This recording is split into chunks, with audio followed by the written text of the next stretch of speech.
اکنون فرا رسید اون لحظه ای که از شیرینی ها و تلخی های مردن برای هر یک شما فرا رسید. ذالک اشاره دوره، تاریخ بینه میگه شما ما کنت منه تحید، فرا رسید آن روزی که اکنون پرده ها برداشته میشه و شما میبینه که ثواب چه اجر داره، شما میبینه که روح ها در کجا هن، شما میبینه که منکر و نکیر کیست، شما میبینه که ملک الموت کیست. آن روز فرا رسید اما شما از آن روز میگریخته، شما ای مردن میترسیده میگریخته. فرا رسید آن روز و یه روز میبیو میگه و جاءت سکرت الموت بالحق، فرا رسید آن روز فرا میرسیده است. لولا اخرتنی الى اجل قریب، زوره میکردین که اقلا یکم ترک مهلت مونته، آن روز مهلت داده نمیشوه، تأخیر کرده نمیشوه، آن روز که مهلت نمیدادین. حتی که رسول اکرم صلی الله علیه و سلم فرمودن که هر وقت که مرده را در قبر میمانند ملائک میبیا. سبحان الله، هر انسان این فکر کنه که ما هر یک تمام فردا به این امتحان گرفتاره. جناب پیغمبر صلی الله علیه و سلم گفتن یگان فرزند آدم نمیدانم که در گورش نترسانن شه، یگان فرزند آدم نمیدانم که در گورش نترسانن شه، به فتنه و به دهشتی به حول عذاب گور نمونه. حتی حدیثی که امام احمد روایت میکنه رسول اکرم صلی الله علیه و سلم گفتن هر فرزند آدم قبر میجقه تا اینکه سیماخه بینی او را در بجلکش آوردن نرسانه رهاش نمیکنه. در حدیث امام ابو داود روایت میکنه که رسول اکرم فرمودن بعد هر نماز فرضتان دقیقه شین دعا کنه که شما از دنیا چخل میگذره، بعد سلامتی دویده نخیزه. این سنت رسول اکرم بوده. دست طرفی همین بالا برداشته دعا کردن در کار پروردگارا مرا مسلمان کش، مرا حلال کش، مرا پاک کش. ما آدمایی را دیدیم که باور کنید گرد شدن، آدمایی را دیدیم که در داخل ماشین سوخته مردن. رفتیم انسان هایی که همه شاهد ممجد زواد بود کفید، آدمایی رفتن چند یک کندچه جمع کرده گرفتن. هر کس گفته بعد نماز شینه دستاش طرف قبله بلند کنه برداره ای پروردگارا گوه من از دنیا تو چخل میمیرانی، من مسلمان کش، من پاک کش. من واقعا با انا همون 4 اشکال درست چگونه که پیغمبرات قبض کردی، صحابه و اولیات قبض کردی، با همون کفن و نماز جنازه و پاک من ای دنیا همین خلق گذران. و فرا میرسه یک روز میبیا. حضرت علی کرم الله وجهه را میپرسن از مردن، حضرت میگم مردن چخیل حضرت چه آدم حس میکنه؟ گو آدمی زنده را شما اگر 400 خنجر در بدنش خلانی خشه چخیل حس میکنه؟ هر انسان در قبضه عزرائیل باشه گو انم خیل عذاب داره. پیامبرا حتی که ادریس علیه السلام میدونیم که حتی ادریس علیه السلام گریخت، یک مرتبه جورگی خدی جان شگیری حضرت عزرائیل گو گمان کردم که جانداری زنده و پوست مای بدنم کند عزرائیل. حتی در روایتی که امام غزالی هم میبیاره حضرت ابراهیم علیه السلام پرسیده بودن، گفته بودن که حضرت ابراهیم که یگان دوزخ نباشه یگان غضب نباشه، کسی صورت عزرائیل یک مرتبه به اصلش بینه بس ایشم افت بالا. یک بار صورت عزرائیل اگر به اصلش بینه. اما هر یکی ما فکر کنیم که بعد مردن چی میدونیم، بعد مردن چی ای؟ به نهایت این چیز مهمه. هر مسلمان باید خش سوال تیه که بعد مردن چی میدونم. من پدرامون رفتن، باباهامون رفتن، مادرامون رفتن، در بین ما چند کس بود. من هر سالی گذشته بود هر روز پنجشنبه یا روز دوشنبه قاری خدیم ما همجا خندیده میشتیم. رفت نمیدونیم کجا رفت. ذالک ما کنت منه تحید. شما میگرخت ای مردن همین خیلی مرد که خبر نشه. ما نمیدونیم فردا در کجاییم، ما نمیفهمیم که فردا در کجاییم.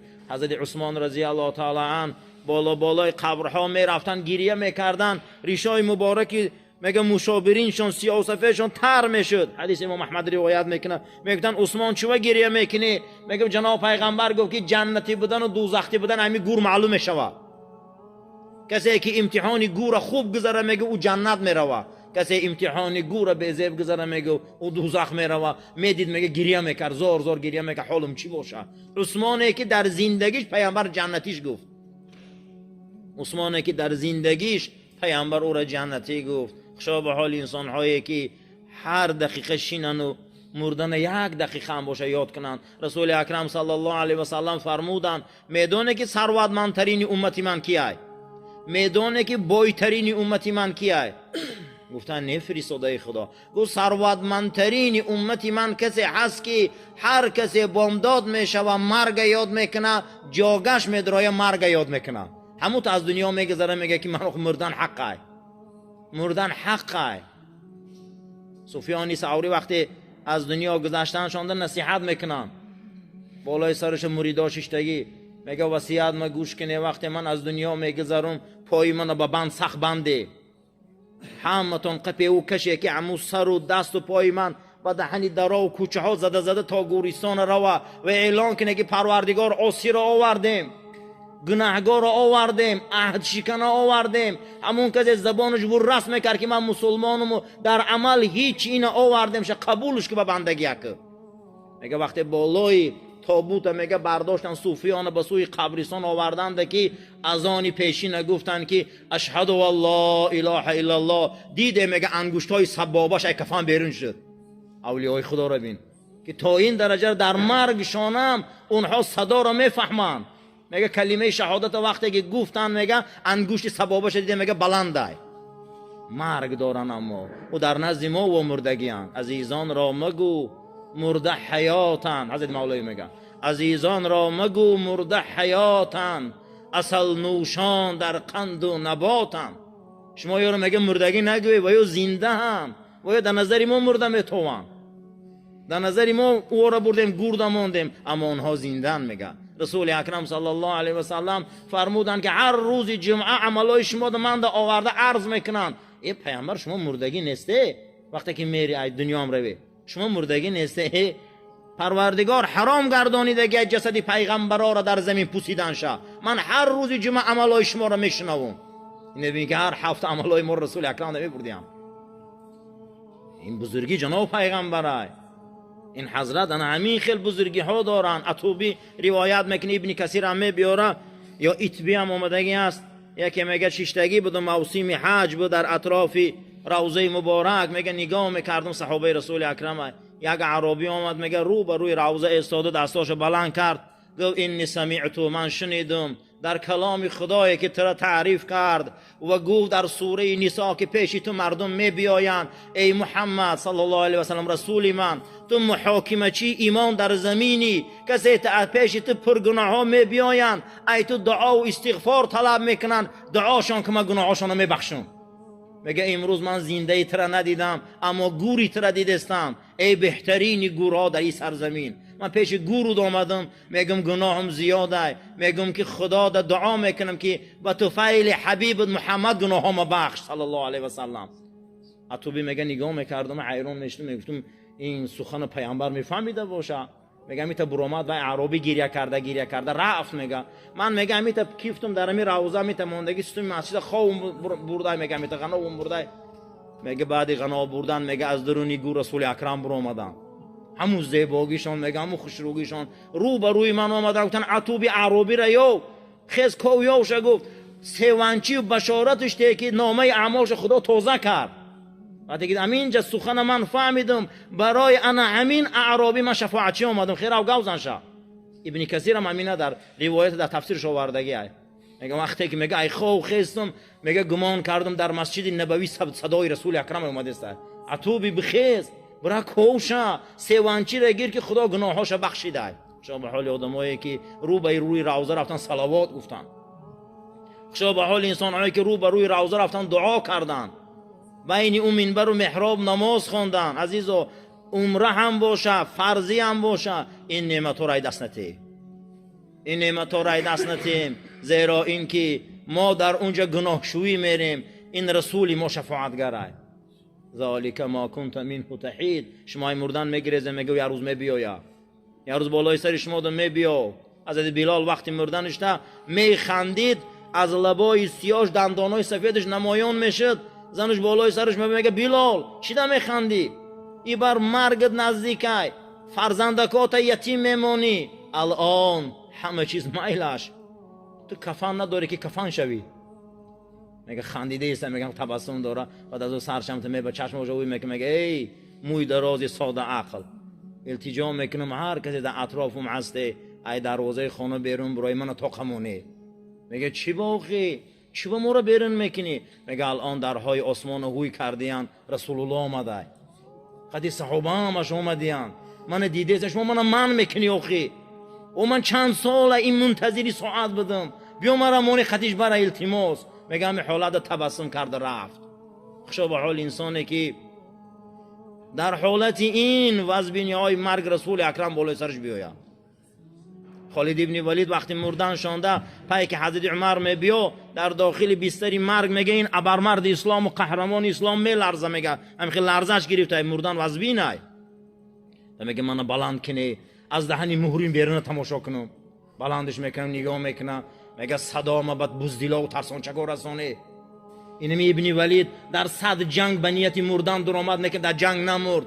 من ارزوم در جنگ مردن بود، اما امروز رنگ یک کمپیر چولاق مردستم، من رنگ یک شتری لنگ مردستم. من میخواهم که خلاف میلم مردستم، من از این مردن ایزام میکشم، راضی نیستم. شما جانی من میگیری، مرا جان من نگیر، میل من دیگر چی بود؟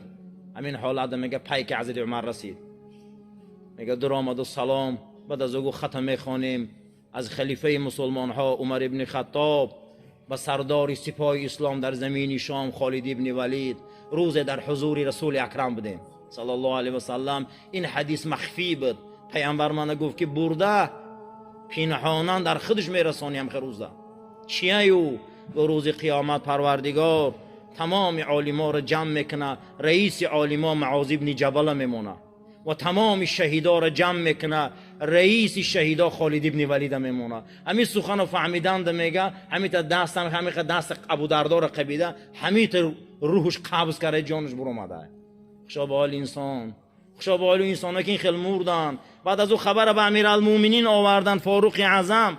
حضرت فاروق میگه در مسجد صدا بلند شد، رنگ کودک کسی گریه داره، میدونه میگه امیرالمومنین چی ده گریه میکنه؟ گو برای جوان مردا و ابر مردا و برای انسان های عباد الصالحین التحیات ما سلام میفرستیم در نماز برای ایو، شما گریه نکنیم جاش خالیه. برادر برای اتامون شما گریه نکنیم جاشون خالیه، برای اوچامون شما گریه نکنیم جاشون خالیه. ما التحیات مونده میگیم کو السلام علیک علی عباد الله الصالحین، اینا بندهای صالح خدا رفت است. میگه میت جانش برآمد در آن روز، مادرش کمپیره، میگه بیرون برآمده گریه داره، ماتم داره. گفته است پسری شجاعم، پسری شجاعم، هیچ شک ندارم که خدا قدی ملاقات کرده استی، هیچ شک ندارم که رسول الله قدی ملاقات کرده استی. تو نفری بودی که یگان روز ندیدم که زریح برآورده باشی، تو نفری بودی که ندیدم که یگان روز تو ترسیده باشی. این هنگام میگه در داخل قبر ماندن ابن ولیده بود، میگه صدای برآمد، اما حیران شد. میگه گشت، میگه اسب لاغری پیر، بینی و چشمای اسب پوری آب داخل قبرستان در آمد. میگه او لحد میگه ابن ولید تماشا میکنه و اسب صدای بلند برآورده است. این اسب بود که در زیر پای او روم و فارس مونده بود. اسب میگه یکمی اسب پیر آمده، اسب همیشه صاحبش میفهمه چی آفت بالش میبیاد. اسب میگه لحد نگاه داره، گریه داره. امروز برای صالحین آسمان گریه میکنه، برای صالحین اسب گریه میکنه، برای صالحین همه گریه میکنه. ما دمای داریم جاش خالیه، مثل در بین منشین تو رجان جای وقت خالیه. منگ داملای حکمتلا جاش خالیه، هزارها داملای جاشون خالیه. برای چی جاشون خالی مون؟ و یا عباد الصالحین هم بعد مرگ چی یک نعمت‌های بزرگه. هر انسان باید کم ترک فکر کنه که بعد مرگ چی میدونم، چی نعمت‌های بده. و آخری با رسول الله با صحابه. پروردگار و پیشگاه کاری ما رو کشاده و زبانی ما رو برا و ذهنی ما رو زکی و عقل ما رو رسا و ما رو از بلاها محفوظ داری. آمین یا رب العالمین.